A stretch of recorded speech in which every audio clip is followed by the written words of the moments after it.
Welcome to the Level Up Life podcast. I'm your host, Scottie Hobbs, and welcome to this episode. Today, we're going to have a conversation with Tiegs. He's an Army veteran after 27 years of service. He learned leadership throughout his career and later became a high-performance certified coach. He's the host of the Do Hard Things podcast, an adventure racer, a father to triplet daughters, and loves helping veterans find their next mission. Jay, welcome to the show. Jay, just to start this out, tell us a little bit about who you are and what you do.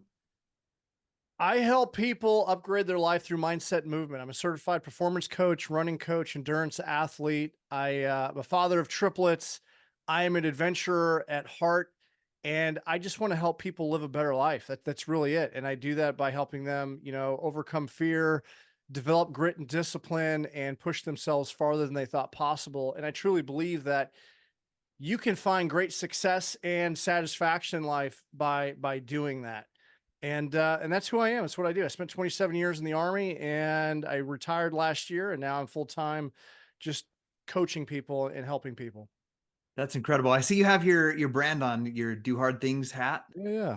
And that's what whenever I hear your name or see you or I get a text from you, that's the first thing that comes to my mind. So I love how you've branded yourself as that Do Hard Things guy.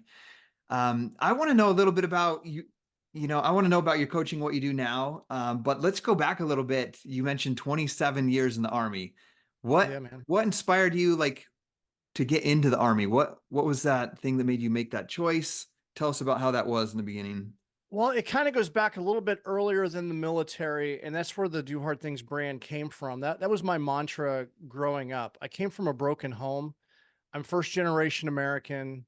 My family immigrated here. My mother immigrated from Holland after World War II. My father immigrated here right after World War II, and they tried to make a better life for themselves. But my father had some significant trauma. Like, he legitimately grew up like in Berlin during the rebuild. None of the men came home. Like, he had some significant trauma.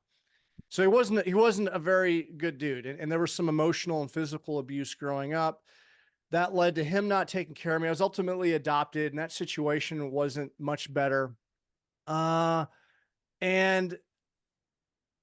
I knew that there had to be, I knew some things weren't right in my life.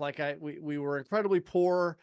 I wasn't treated like the birth kids because I was an adopted family, but I wasn't, I wasn't treated quite right. And I knew that there had to be a better way of living. And I was inspired by the military due to my family history of being in World War II and hearing some of the stories from it, what the Americans did.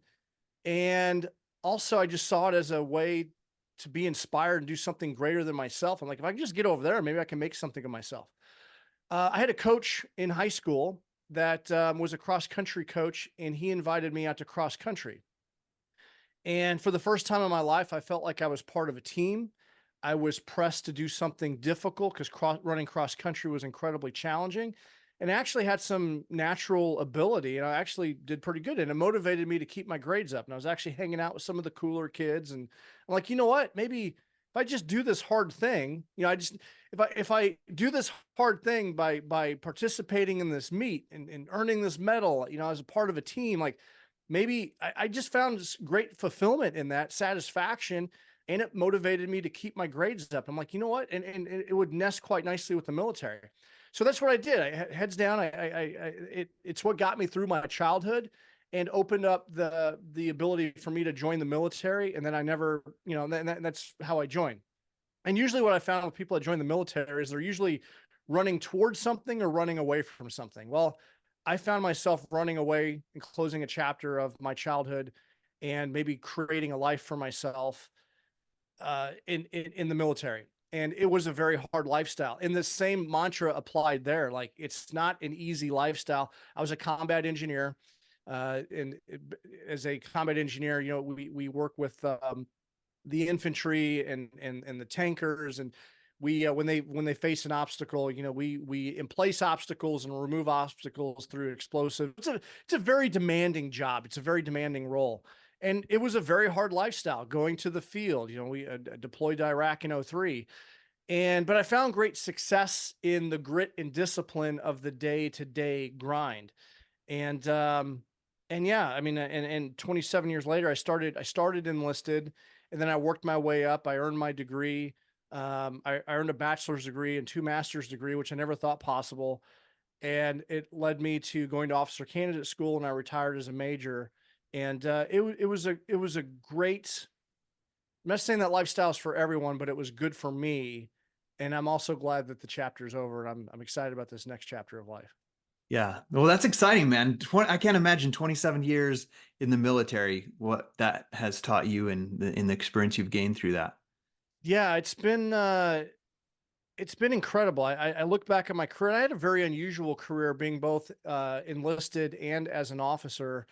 But I had a lot. That's what led me to coaching. Ultimately, is when I connected the dots and what I enjoyed the most. It was coaching and mentorship, and that's one good thing that the military does really, really well is leadership development. I was very timid going into the military from my broken home. And the military, like, they demand that you step up. Like they put you in charge of troops and equipment in very stressful conditions, and they grade you on it, and it forces you to step outside of your comfort zone. And that's where I developed a lot of my grit and discipline. And I learned how to train other people to do the same thing. I truly believe that um, leadership, like anyone, can step up into a leadership role. They just have to want it, and then you put the conditions on them, and you give them some coaching, and it's incredible what people are able to do. And that's one of the things that I loved about the military was developing people into doing more than they thought possible, which is why I love coaching so much, because it's the same concept.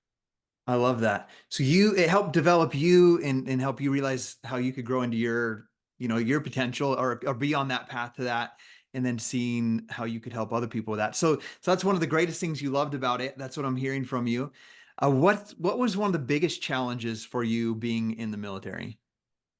Well, I know we've talked about this before, Scotty, but you came in my life in a very dark time when I was personally struggling. Joining the military in the time that I did, the notion of going to seek mental help was looked at as a sign of weakness. And I had, personal childhood trauma, and I had some traumas assigned to me by the military from some of the experiences that I had. And I was a really, really good soldier. I could soldier very, very well, and I played a character. And around the time that I met you, I was really struggling in my own personal life. I was in a marriage that wasn't going so well. I was just tired. I was just tired, like the military being demanding. The military, there's another aspect of the military that if you do really well, they put more responsibility on you. And playing that character, if I can do anything, like I got to a point where I didn't really get much of a break, and I found my breaking point in that. And not dealing with some of my trauma, I had some mental health challenges, and I got to a really, really low point. And I remember that around the time that I met you, like I was in a really dark space, and I was actually considering like tapping out. Like the suicide epidemic in the military is a real thing. And I had really dark thoughts about suicide ideation. And I'll be honest, if it weren't for my children, I wouldn't be here. It was knowing that, making the decision to live when I wanted to die was one of the hardest things, and the most probably it was the most courageous thing that I did, because it would have been so easy to tap out, and the pain was so overwhelmingly bad. But I knew that I had to like there's something wrong, and I had to realize that I needed help, and I needed to rewire myself and fix myself. So because I knew that my children needed me. I grew up in a fatherless home, and I didn't want to give that. I didn't want to give that generational trauma to them, because it put me behind in so many ways. In addition to, I had been around many other suicides from other soldiers that have taken their life, and a family member, and I didn't want to give that to my children either. Now I had some crazy thoughts, like maybe my wife would be better off without me. We had, $1 million in life insurance. She could find another husband, maybe find a good role model for my kids, and maybe no one would miss me. And all of these like crazy thoughts that were in my mind. I'm like, this is what is going on. Like I had a hard time shaking it, but it was my children like, okay, something is wrong. I gotta fix this. So I made the decision to get myself in therapy. And then I started inventorying my life. Like, what am I doing in my off time? I was drinking a lot. I was just doing a lot of things that weren't necessarily like helping. I wasn't around some of the right people. And I started inventory people in my life that really inspired me. Like, who's incredibly successful and how are they so damn happy? And what are they doing that I'm not? And I just started striking up conversations with the military leaders and then civilian people. And that's how I met you, Scotty, because I was a Beachbody coach back in the day, like a long time ago. And I looked up, like, you know what? When I was doing Beachbody and P90X, like I felt really freaking good, like physically and mentally, I felt pretty good. And that's one thing I've appreciated about, Team Beachbody was that it's the personal mindset as well. So I looked up males, and you were like the top coach at the time. That's when I reached out to you, and I got involved again. And I became an insanity instructor. And one of the most profound things that I credit you for, I wasn't much of a reader unless like my college instructor assigned it or it was like a military reading list. I didn't read on my own. But you gave me the book, The Slight Edge. And I read that book, and that was a transformational book for me because it was about the slight edge difference between those that are successful and happy versus those that weren't. And I just adopted that, read 10 pages a day, that just do the consistent things consistently well, do the routine things routinely well. And that changed the trajectory of my life. I started reading more books. I started changing the people that I hung out with. I got just refocused in my career. I dedicated, to my own therapy and overcoming some of the demons and the traumas. And it made such a profound impact on me. That's how I ultimately, became a performance coach, because I don't want anyone to ever feel the same things that I had felt. And studying positive psychology was so impactful for me that that's why I'm so passionate about it now, because I think that there are a lot of people suffering in silence like I did, and they don't have to, but they don't know a lot of basics in psychology, and no one taught me how to live or be happy. The military spent hundreds of thousands of dollars in my training, and I spent a lot of time and effort, picking up degrees. I've got a degree in human resource management, an MBA, and geological engineering of all things. And all of that education, no one taught me how to be happy and how to just be satisfied with life. And that's what was missing. And no one is really teaching you that. You might get that from church, or you might get that, it seems like you have to stumble into that for a lot of people. Yeah. So long story short, I mean, I know I went full circle there. I attribute a lot of my success to you. You came in my life in an incredibly important time. And I don't even know what your question was. Yeah, I think you hit the nail on the head. The question was like, what are some difficulties and challenges? And I appreciate the depth you went into of just being vulnerable about the space that you are in mentally from, from your childhood and even things that happened in the military.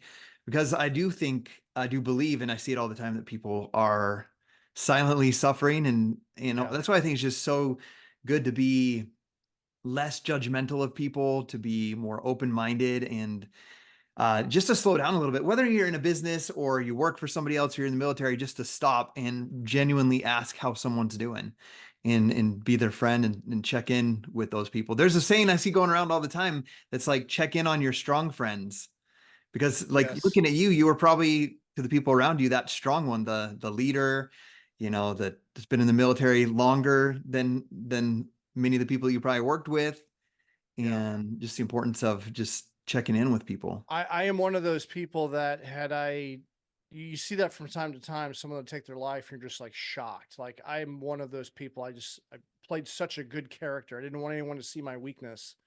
And I talk pretty openly about it now, because I know that there are people out there that have that same disposition about them.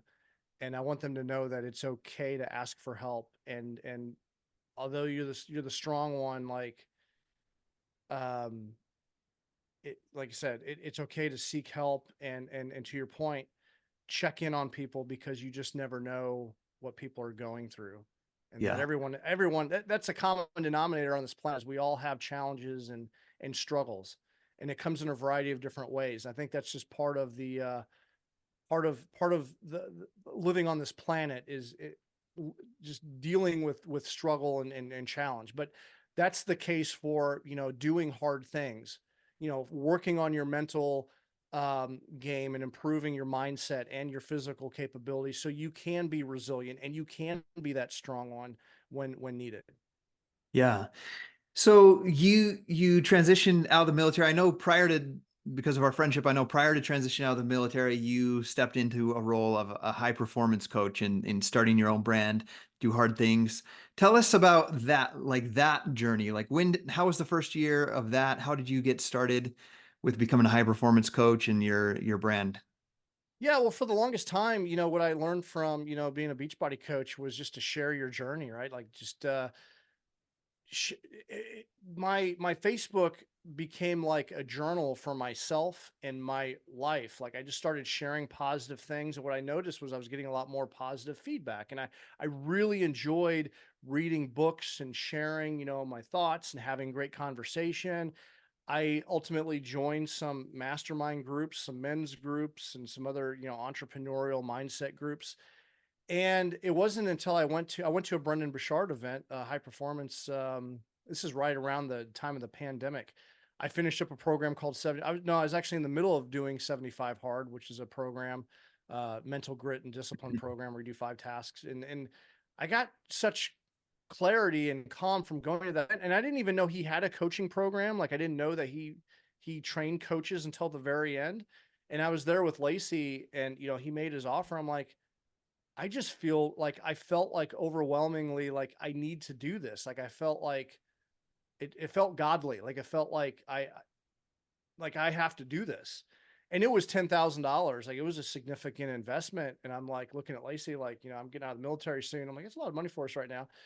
And I'm like, we're gonna make it happen. I'm just gonna do it. And I did. And I've been on this trajectory ever since. I got certified, and I started the podcast, and I think I've been coaching now for about four years now, and it's been fantastic. It's not it's being an entrepreneur is not easy, but it's incredibly rewarding. And the more that it's been therapeutic for me personally because I've learned so much about psychology that it's really, really helped me. But it's also been transformative for those that I have coached with and worked with.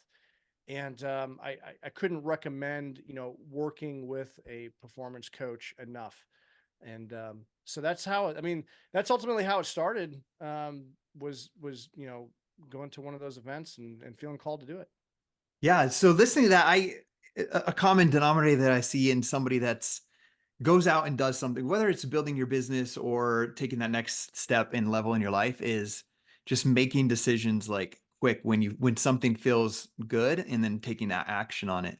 That's kind of what I was thinking of as I listened to you say, I'm sitting there, he makes his offer, $10,000 to become a certified performance coach, and you just felt like, okay, I'm called to do this. Yeah. And, I feel that we're best equipped to help the person that we once were or help someone solve a problem that we once went through. And so just from the first 20 minutes of this conversation, you've been through a tremendous lot of, different difficult situations in your life. And so I know there's a lot of people out there that can benefit from having someone like you in their life to help guide them. Yeah, you need someone in your corner that you can talk to. And the way that I look at therapy has been great in some aspects, but if you look at like a time zone of like a timeline, I think therapists do a great job of going back in time and helping you overcome some obstacles in the past. Mhm. I'm not a therapist as a performance coach, but I tell people I'm a time traveler. I help you get crystal clear on what it is that you want, and help you raise your ambition a little bit and close that gap faster than you could on your own. And I think that's ultimately the difference. But the most important thing that you can do in your life, because your brain is an operating system, is to cultivate an operating system that is going to support you, that's going to be high performing. if you've ever worked on a laptop that is just full of memory and it needs to be defragged and it's out of date, like it doesn't work very well. Well, your brain is very much like that. We want to optimize that. We need the best software. We need to make sure it's primed and optimized and defragged. And then when you have traumas and all that stuff, that's what happens. You got to take that stuff and put it in different parts of the brain so you don't get triggered and you can, you're performing your best. And that's what working on your mindset does for you. And that affects your physical fitness. That affects your spiritual fitness. That affects your emotional fitness. And so I think for me, I had on the we talked about this morning on the podcast, like how critically important that mindset is, but it's something that it's completely overlooked. And we kind of leave it up to happenstance of how we focus on our mindset. We may, for those that are into growth mindset, some people might read a book or listen to a podcast, but working with performance coaches and things like that is kind of few and far between for most people, but I could not recommend it enough because it will change your life. Yeah. I love your emphasis on focusing on that mindset. Like earlier when you were talking about all of the things that were going through your mind, the hard and challenging things, the negative emotions and feelings, like those things all come so naturally to each and every one of us. The negative, the fear, the doubts, the I'm not good enough, or this is why my life's like that. The positive ones don't come so naturally. And so that emphasis on focusing on that is so important. When you mentioned, I'm grateful that you mentioned therapy. I believe everybody should go through some sort of therapy or talk with someone, whether it's your religious leader or a professional therapist. But I also, just like you, believe that there's a time and place. Like you figure some of that stuff out, compartmentalize it, and then, okay, what are we going to do from today forward? Like, how are we going to operate? What are we going to believe about ourselves? What are we going to accomplish? Where are we going? So I love that you get to do that with your work. Yeah, I think it's that's a very power. fulfilling and very rewarding. And everyone has blind spots they can't see. Everybody. Yeah. And you've got things that you've got to clear out, like you said, limiting beliefs and doubts. Like all of these are like humans we are codependent upon our parents for 18 years of our life. We're the only animal in the animal kingdom that is so dependent upon our parents. And when you were born, like you were so free spirited and you were fearless. You learned how to walk and crawl. You're jumping off the couch. But then at some point, you had to start learning the rules. Sit down, shut up. We believe in this. You say that, sit down, sit up straight. And years of that external conditioning from other people has put you in this box.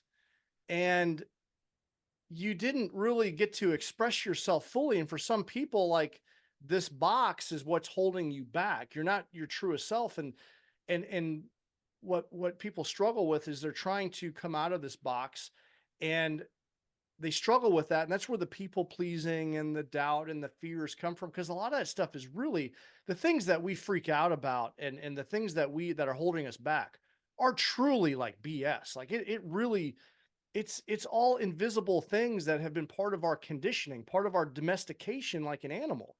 Um, and we've got to cut the strings on that. We got to let those things go. And that's why people need to do that level of work. You see it on social media all the time.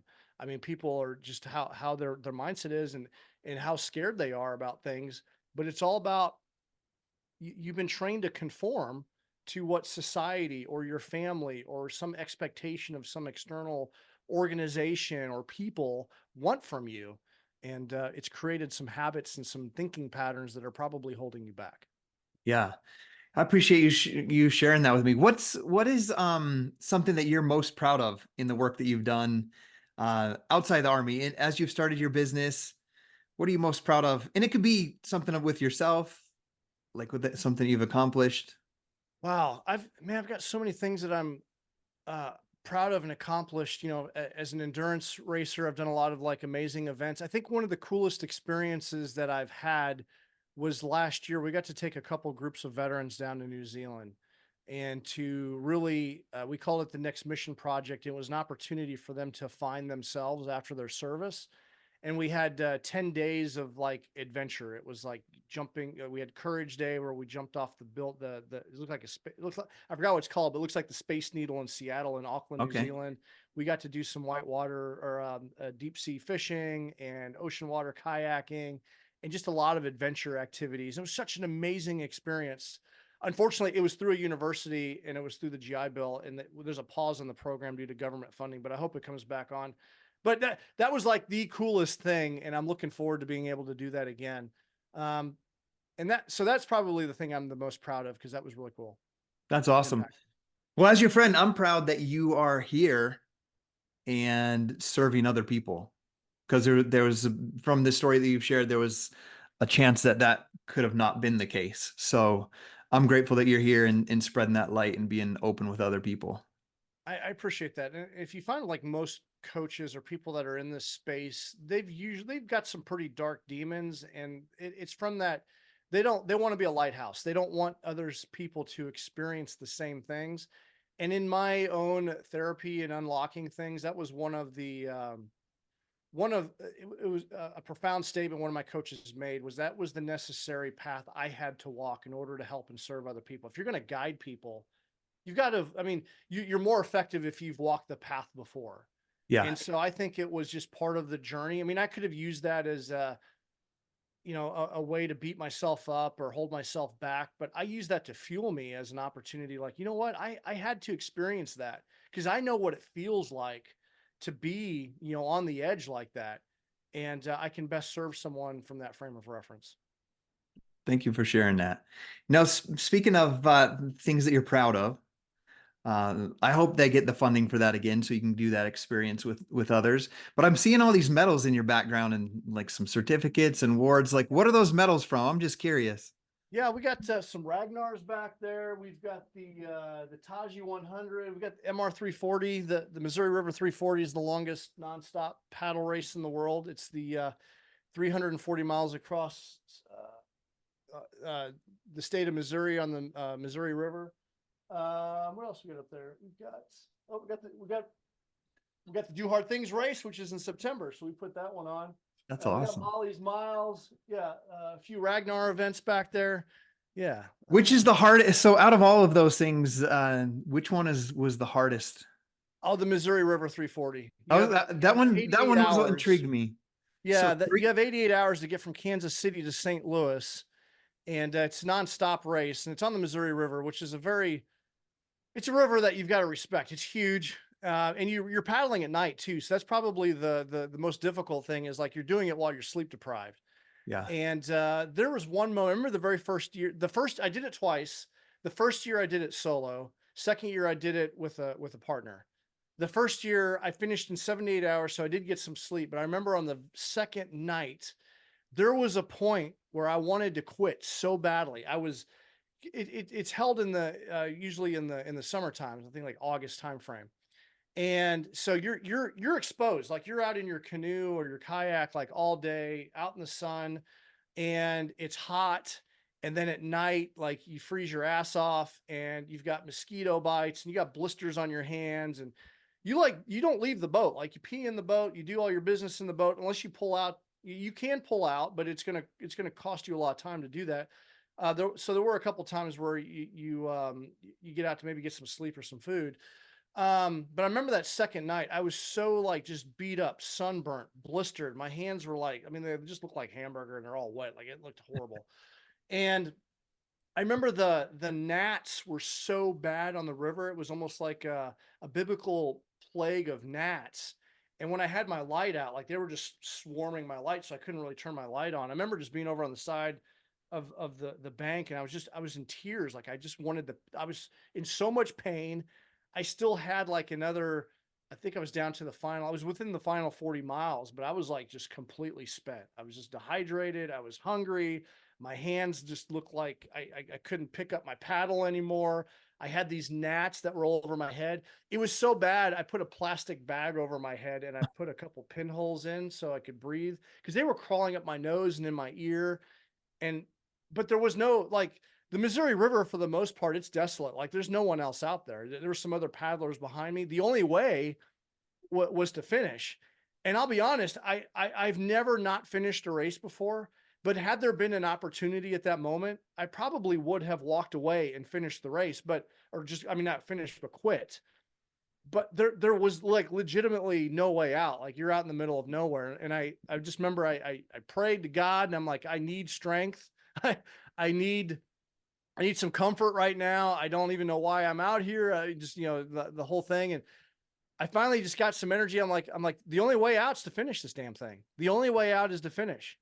And I'm like, okay, enough. I just started paddling and I got this boost of energy and I finished the last, I think it took me another 6 hours or so, but finally when the sun came up, cause that was probably about 2 in the morning, when the sun finally started coming up at like 6 a.m., that's when I really started getting my boost of energy back. But there was a moment there. It was a legitimate like come to Jesus moment where I was in absolute pain. And that was probably the most difficult experience in any race that I've done because I legitimately wanted to tap out.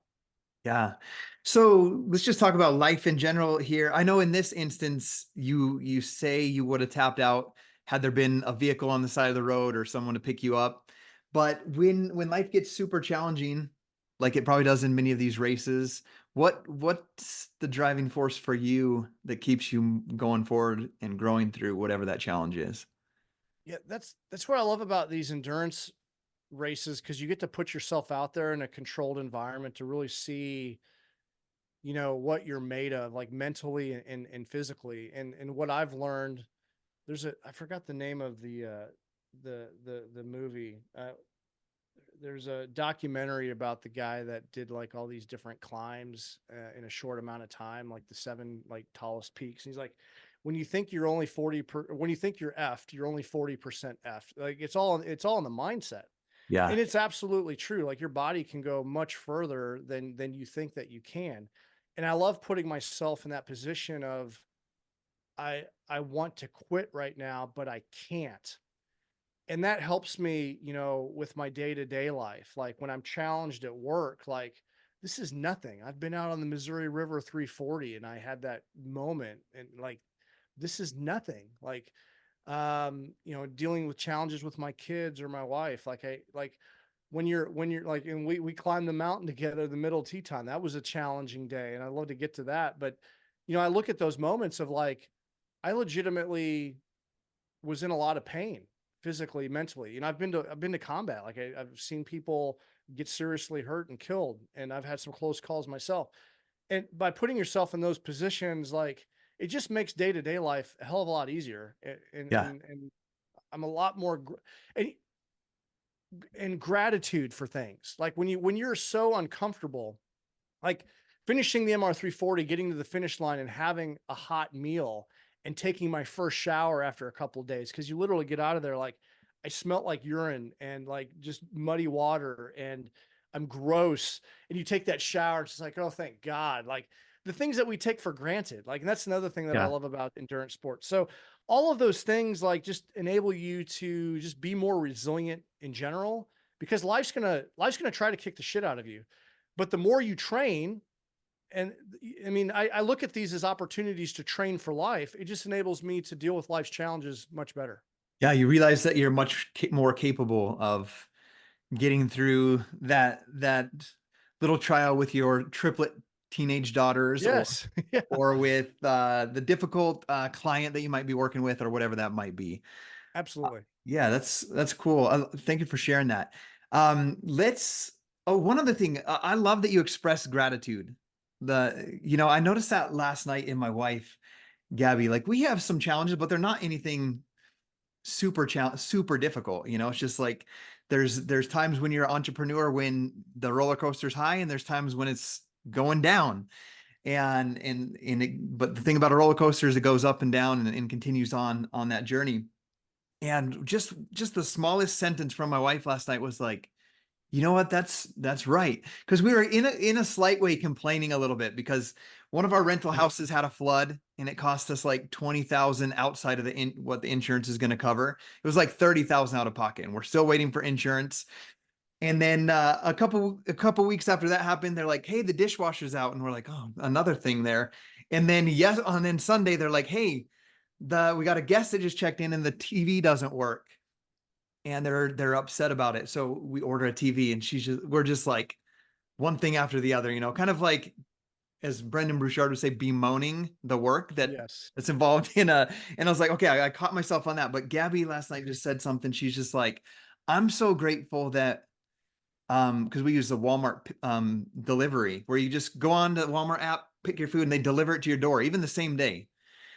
She's like, I'm just so grateful that we can pick all the food that we want and we don't have to like pick depending on if we can afford the food or not. And it was just like that moment for me, like that's expressing gratitude despite things that are going around. Cause there's some people that, I watched an Instagram clip the other day of someone just so grateful that, in a refugee area that was holding a bag of flour that got delivered. And I was Yeah. like, man, just expressing that gratitude. How often do we forget that we're often living something that we once prayed for Yes. and dreamed of. So thanks for expressing or reminding us about gratitude amongst We all live in of such the an challenges. incredible, amazing time in human history. We don't even realize how good we have it.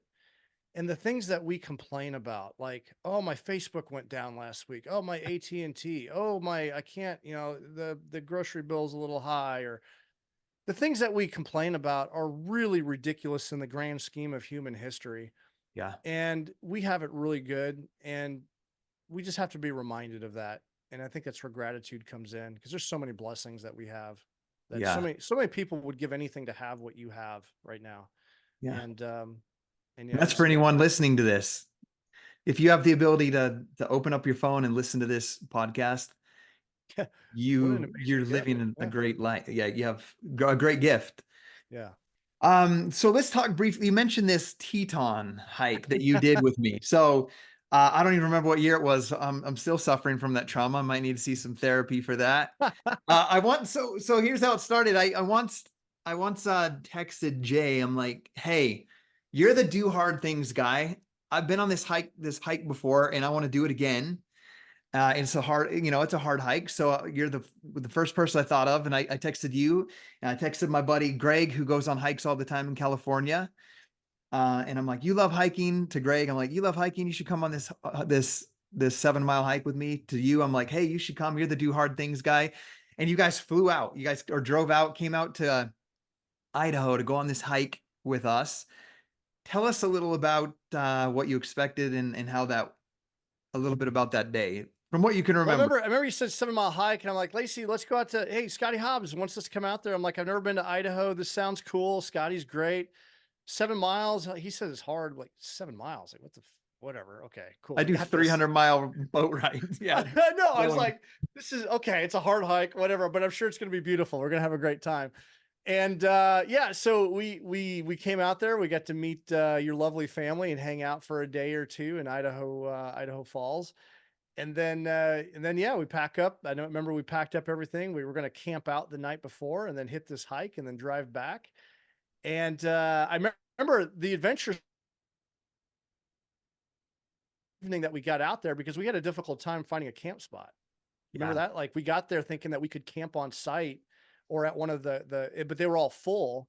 And I remember we ultimately found some BLM land. And I remember putting up the tent. It was like late at night. I think like It had 11 o'clock at it had night to or have been like something like 11 or 11:30 with a that. It was plan of hitting the late. trail at Yeah. 5. Yeah. It was late because we had to get up first thing. And I remember that the adventure started getting everything set up then. And so we got the tents put up. And yeah, wake up was at 5, and we had to get out there pretty damn early to get moving. Yeah. So we started hiking in the dark, this 7-mile trip. How was that hike up? Yeah, the hike up was pretty cool. I had a gallon. I remember I had a gallon jug with me, just like a normal gallon of water. And I remember the top popped off, and I remember losing, like, I had to carry this jug that was my only water source without a lid. That was the only challenge that I initially had. So I forgot it was about that. beautiful. Like when the sun came up, like it was like, I felt like I was in a Bob Ross painting. It was beautiful. Yeah. So we hike up there. We get up all the switchbacks, which took a while. I can't imagine carrying a gallon. I don't even know what the weight is on that, but holding It was 5 pound eight. weight. Yeah, a gallon jug is what, 8 pounds. When we were drinking water out of it, so slowly Yeah. over time it started losing its weight. But it was just a pain in the ass because I didn't want to spill any of it, but it just wasn't optimal. Like I wish I would have brought like some Nalgene bottles or something, but I just didn't bring it for whatever reason. And I'm like, the jug will be good enough because it's only an easy 7 mile hike, right? How hard is this It's going to a be? simple 7 mile hike.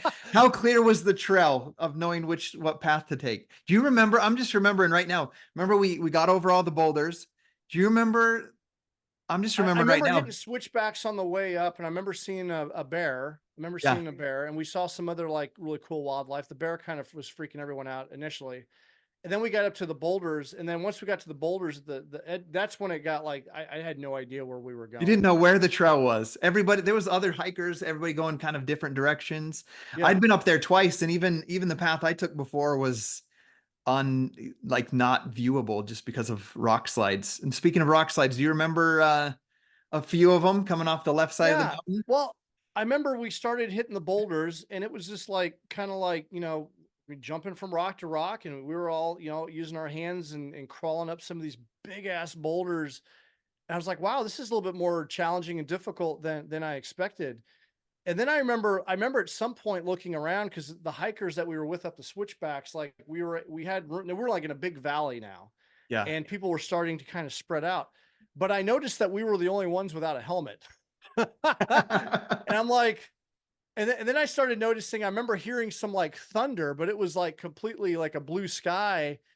And the thunder was like other rocks sliding down from the canyon. And I hear people like yelling, falling, or what do they yell? They yelled, Rocks. I think they were just yeah, yelling rock or what? rocks. Yeah. And I remember ducking and like boulders the size of cars were falling down from the down into the valley, which was super cool, but like really scary at the same time because you want to get hit by them. Yeah. And you're like, we got to keep going up the hill. And so we kept moving, but it was awesome. Yeah. But yeah, it was hard. Yeah, it was definitely a hard hike. And that last mile, well, just so those don't know, it's like seven miles in almost 7,000 vertical feet climb.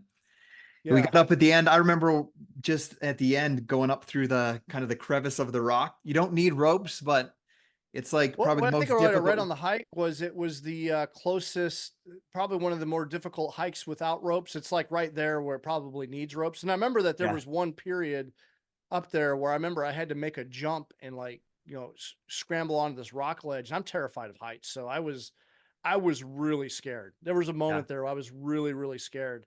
And I'm like, oh my God, I cannot believe where we're at right now. Where's the ropes? I remember that. I remember that part. I was just slightly ahead of you and you had jumped and landed on your hands and knees on that rock Yeah. ledge coming along the right side. Yeah, there's the only way to get up there. I'm like, oh my gosh, like how are we gonna get down from this thing? I remember we finally got to the top and it was terrifying because I'm scared of heights, but Yeah. so majestically beautiful. And there was a bunch, I remember there was quite a few people up there and how some Yeah. people were like sitting there on the edge. And I was kind of like, I mean, I was all 4 points of contact, like crawling so I could look over the edge, but I wasn't letting go of the rock. Yeah. But it Yeah, was it awesome. was a fun hike. And then, just so we don't take this too long, we could talk about this for an hour, the Yeah. coming down experience.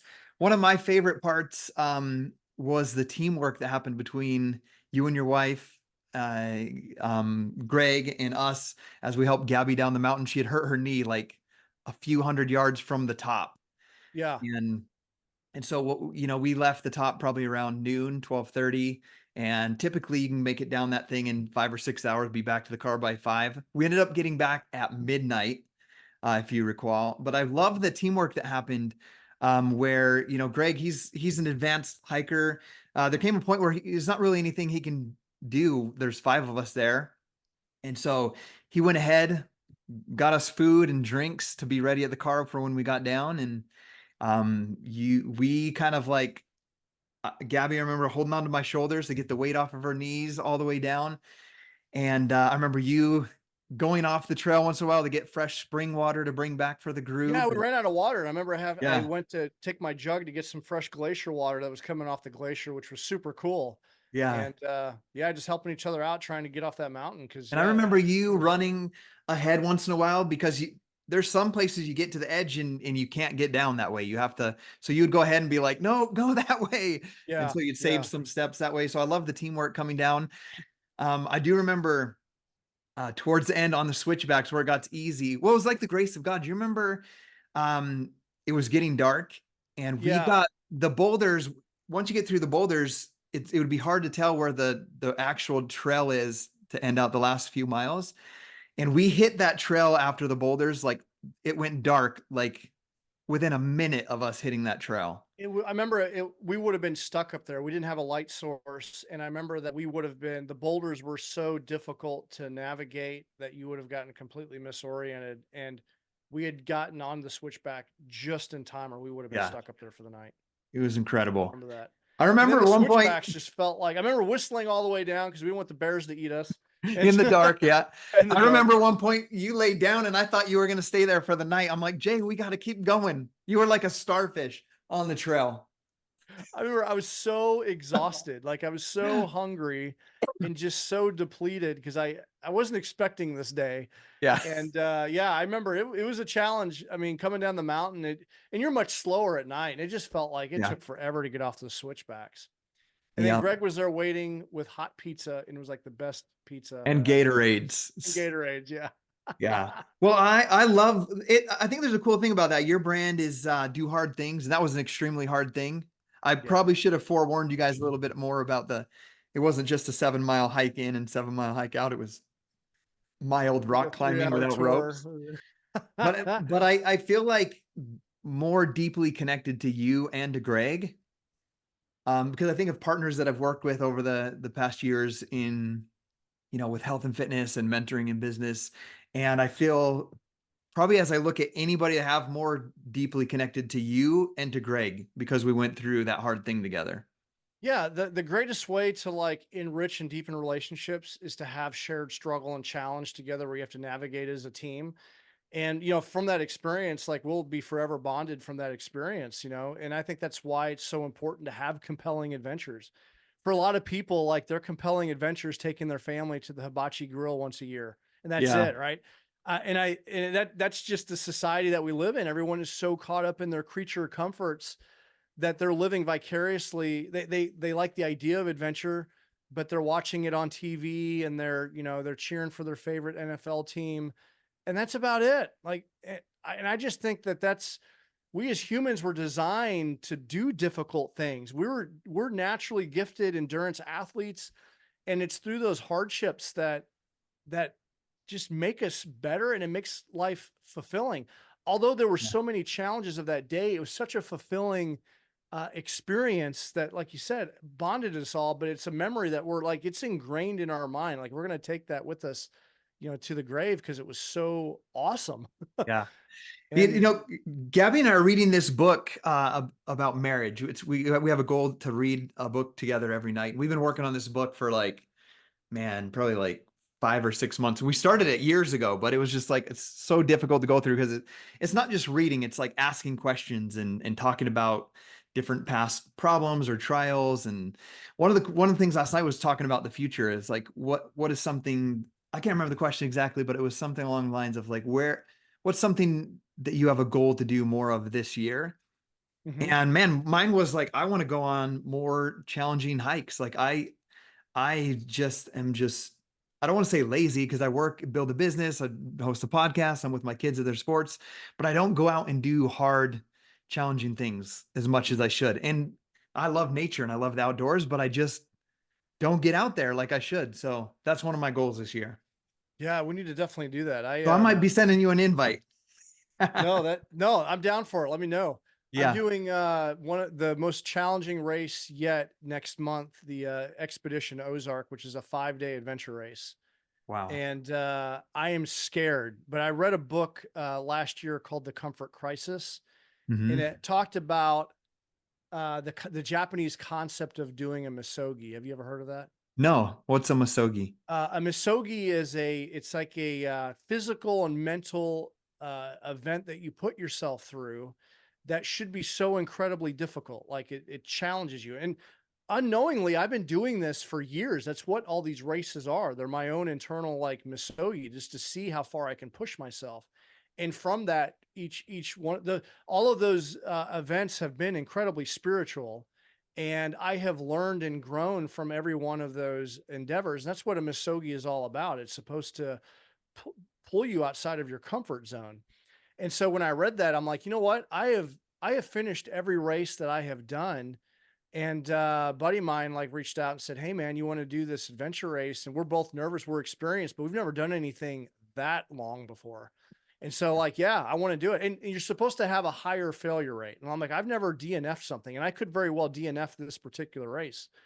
And so that's my Misogi for this year. And I'm going to try to find a Misogi every year to do, because I need to step up and do something incredibly difficult. I And love that. yeah, and that book is talking all about the comfort crisis is, what everyone else in society is. They're in this comfort zone. Yeah. And So I'll have to keep tabs on you and see how you did on that and what your experiences was with that. yeah, man, the goal's to finish. We're gonna do what we can to So get across the line. real quick, it's a 5 day race. What does it involve? What is that? So adventure racing there's a movie getting ready to come out about it. King Arthur. I don't know if you saw the new Wahlberg movie that's about to come out. I've It's seen a so preview. cool.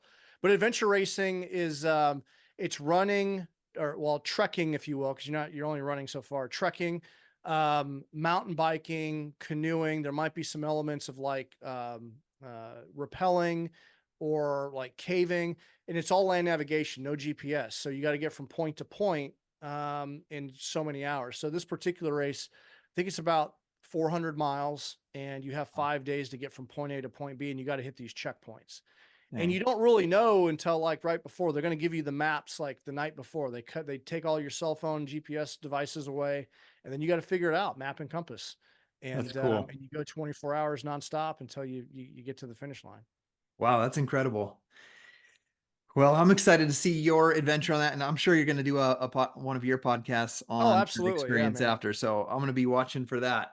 Yeah, definitely. So people that are watching this podcast, the Level Up Life, they want to level up their life. And for the most part, I'm interviewing high level athletes, professionals, business owners, and you're that high level athlete. I say, like, many people think a high level athlete might just be like an NFL player or a college D1 athlete or something, but someone doing these types of races, that's a high level um, athlete in my eyes. But I want to focus real quick on someone wanting to start a business, because you've retired from the army and you have your own brand, your podcast, and you do performance coaching. So what's a piece of advice you would give to someone that's interested in starting their own business?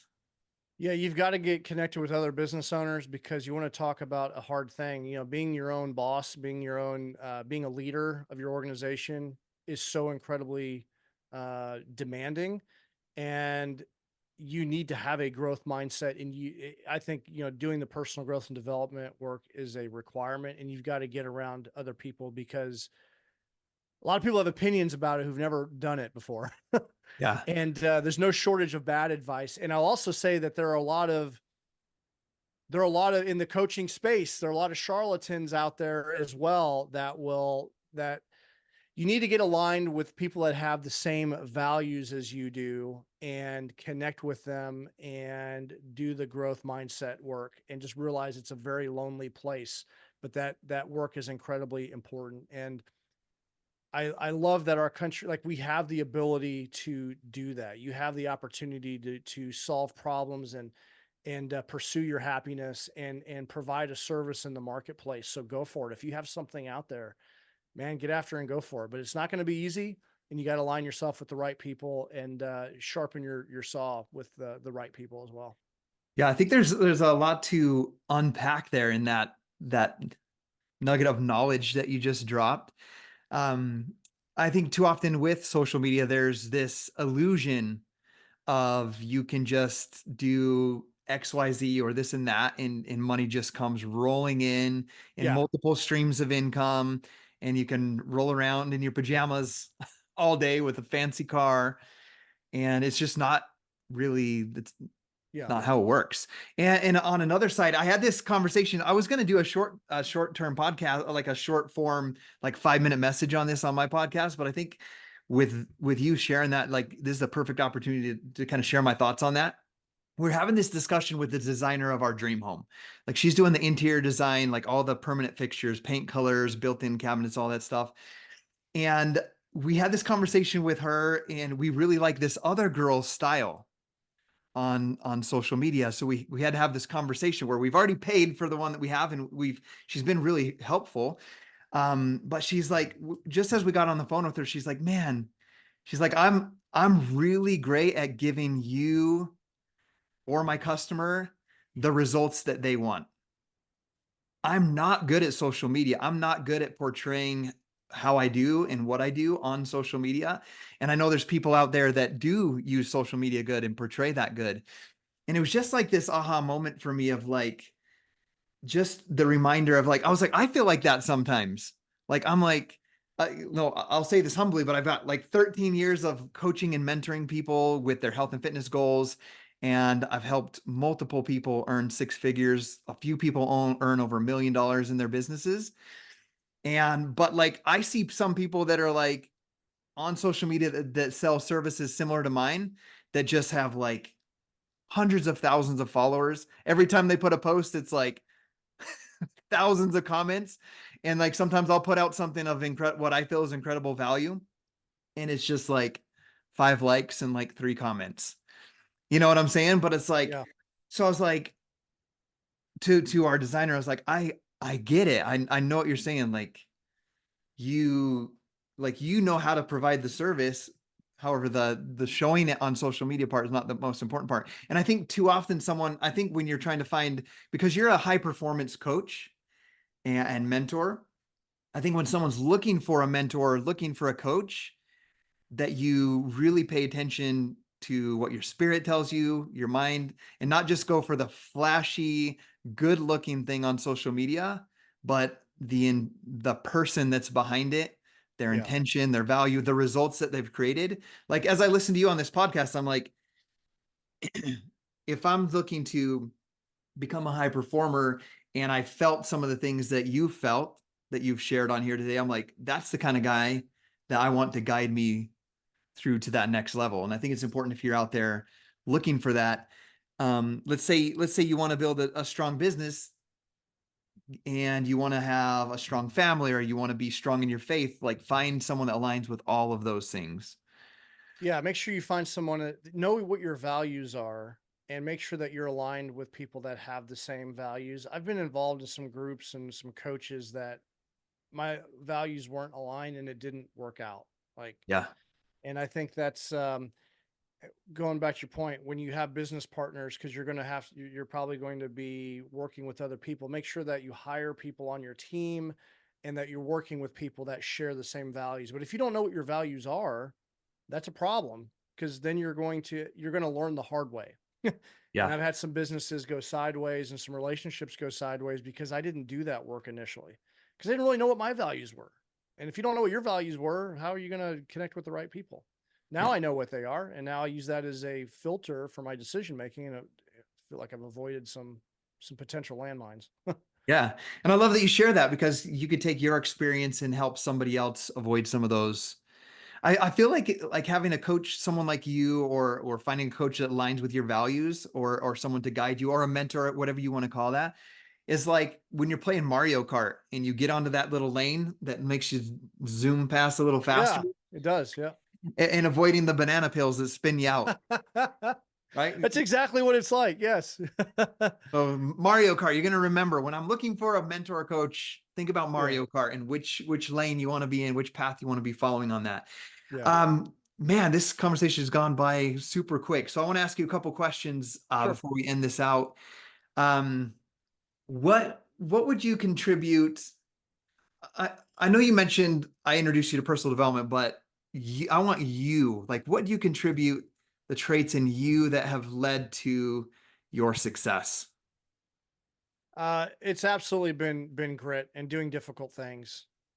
I have learned that by putting myself in difficult situations in a controlled environment, it has just helped me overcome and be resilient in other situations. Because I am not the most intelligent. But I am a hard worker and I can endure. and it's just showing up and seeing things through that has yielded success. I love that. I'm gonna listen to that back and I'm gonna write that down. I think that's super powerful. I've never been, I was never in the military. I've never done extremely hard races like you're done. I've been on elk hunts that, take multiple days packing them out sometimes in extreme cold weather where you have to just get Yeah. it done. But you are making me think about a controlled experience that I had, and that was serving a mission for my church where I left Hmm. for 2 years. I could only call my mom and dad at that time, on Mother's Day and Christmas. We wrote letters, and I went to a whole nother country. I had a leader and guidance and companions to work with, but I had to preach the gospel, knock on doors, make invitations in a foreign language for 2 years straight. So whenever I look at like building a business like I do, which is like meeting someone, finding out their needs and connecting them with a service or product that will help them achieve their goal, I'm like, this is so easy compared to being in a foreign country and knocking doors and trying to talk to someone in another language and help them change their entire spiritual life in a way, or some of the habits that they have, you know, like getting people to come to church weekly on Sunday, or getting them to stop drinking, or committing to getting baptized, any kind of thing. Yeah. Like it's so much easier to say like, hey, you want to do a workout and try some supplements with me? Like it's just, Yeah. so it's like I'm never afraid because I've knocked on doors and been like, hey, I know you probably believe this. Have you ever thought about this? And Yeah. sharing, and they're like, who is this white kid trying to speak? And they only let me in because they like the accent. So Yeah. that makes me think of a controlled experience like that. So Absolutely. All of those that, you're going to remember that the rest of your life. It shaped who you are, and I think we need to find opportunities that do that for us. yeah, In the veteran community, we say commonly to each other if something's going sideways, like, well, at least we're not getting shot at today. That's a common thing. Like, like this, yeah, and it's just a reminder that, whatever we're dealing with right now is nothing. Like it really is nothing. yeah. Well, thank you for sharing that. I'm going to ask you right now, where do you see yourself? As this is be our final question for today. Yeah. Um, you're out of the military now, doing your own coaching and your podcast. Where do you see yourself 5 years from now? Man, I've been really doing a lot of soul searching because I'm 1 year out from the military, and I'm going to focus on helping other veterans, find their next mission. I want to continue doing that, and I want to that experience that I had in New Zealand and the veterans that I took there was such a profound impact. Like I'm hoping that program comes back online, but I'm going to create my own because I think it was so rewarding for me, and I want to take people like on an adventure, but incorporating coaching with that. I also want to I want to be doing more world-class adventure races because now that I have the time and ability to train and I can take time off to go do a 5-day race. I Yeah. want to do more of that. And I want to do some like legit world travel. Like I want to ride my motorcycle like down to the southern tip of South America. I want to drive my motorcycle on the Silk Road, in Asia. I want to do some legit world travel. And so those are the things. 5 years from now, our kids will be off on college, and Lacey and I will be free to kind of travel and go do what we want to do. And I want to be able to work remotely and have these experiences and coach people and have some more adventures while I I still love that. can. I believe it's going to be extremely rewarding for you to continue helping people, especially the veterans. Man, as you said that, like help them on their next mission. Like in the military, you guys were always on missions and had objectives. So Yeah. I think it's cool that you're kind of helping them transition into that next space. And I know I said that was the last question, but I can't help but think, man, a dad of three triplet daughters. Yeah. That's Yeah. an incredible work Been you're my doing with greatest leadership challenge. that. And it's something I was having a conversation with my daughter today too, and I was like, I'm not perfect. There's mistakes that I've made and that I'll continue to make. And you'll make mistakes, and it's okay to be mad. It's okay to be sad, and have all of those feelings. But we're in this together. We're trying to Yeah. figure this out together. Absolutely. So We're a team. And we've had some conversations recently about the world and politics and different views and things like that. And trying to explain to them too, because they haven't had, yeah, this culture like is very, the for lack of a better term, I think there's a lot of propaganda. There's a lot of influence to certain causes and sides. And I'm noticing they're getting frustrated about things. And I'm trying to like share with them, like, a lot of this stuff is like, it's kind of fabricated and you can get really caught up into it. And from a parenting perspective, it's difficult to see your kids navigate that stuff. Yeah. And you know, I don't know, that's been a challenge that we've had recently is the influences, the external influences being so pervasive on their lives. Yeah. Well, thank you for sharing that. So to end this out, what would you like? Let's pretend the listener that's listening to this podcast is sitting across the table from you right now, one-on-one. They're in like a private coaching session with you, or just a conversation with you over a coffee. What would be one thing you would tell them that they should go do this week? One Or thing that they one or should go two. do. I think, okay, so this has been a tactic that's been incredibly profound and helpful for me and many of my clients. And it kind of goes back to the power of gratitude and visualization. Mhm. I struggled with meditation for the longest time. I have ADHD, and the 90% of the world's highest performing people have some type of meditative process. I learned this from one of my coaches and mentors, Jesse Elder. It's the Prime Light meditation. It's a 4-phase meditation. And it's so incredibly powerful that now, like before I came on this call, I did my meditation and I do it religiously now because of this format. So I would tell them, do the Prime Light. It's 20-minute meditation in 4 or 5 minute phases. First 5 minutes, just be present with yourself. Just like a locomotive, like can't stop on a dime. Your mind is operating like a locomotive. You got to get the train to stop so you can get present with yourself. So give yourself 5 minutes to just center yourself. Then the next 5 minutes, just deep gratitude. Just think of all the things that you're grateful for, just all of your experiences, all of your people. Then the next 5 minutes, visualize your best future self, all of the things that you want. And when you get to problem, because you might try to problem solve, like, shit, I can't get to that vision because I got this problem. Note it, put it aside, enjoy what you want. Then the last 5 minutes, like you're just deeply connected, let your mind problem solve. You might have a person pop in your mind. You might have a problem. I've had meditations where I popped up and like, I've solved it. I've got it. I've got the answer. But because you are in such a deep state of peace, you're not doing gratitude because you're like, just got off scrolling and I got to do my gratitude because it's on my checklist. No, Yeah. you're in a deep state of peace. And then from a deep state of peace, you're going into your visualization. It is so rejuvenating and so powerful. There's nothing else like it. So that would be the one tactic that, and I use a Tibetan timer. It's like on YouTube, like 5 minutes. It gives like a subtle ding or insight timer. Okay. Do that every day for a week and come back and tell me how you feel. That would be I my love one. that. If I could prescribe something to someone that will change their life, no matter where they're from or where they're at, that would be it. That's the one. Well, I'm going to try that out this week and I'll report back to you on how that I'd went. love to hear how you feel. Okay. Well, awesome, Jay. I've enjoyed our conversation today. I'll make sure to link in the description of this podcast your podcast, Do Hard Things, and then also Jay will send me over some information, email address, and ways to connect with him that I'll put in here as well. So, thank you, Jay, for being on here and being extremely present and bringing such a great energy. I love you, brother, and thanks for being on.